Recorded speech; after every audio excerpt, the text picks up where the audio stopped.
जितने भी भाई भतीजा माता बहन हमारा हम लोग बैठा मानी जा,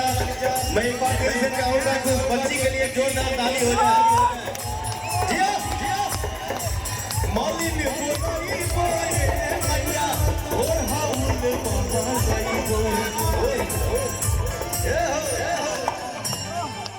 अरे वही ओढ़ा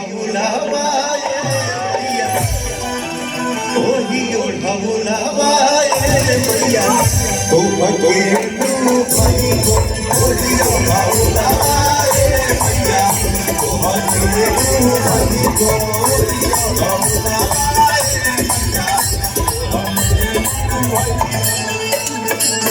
एक मिनट जो कुछ भी है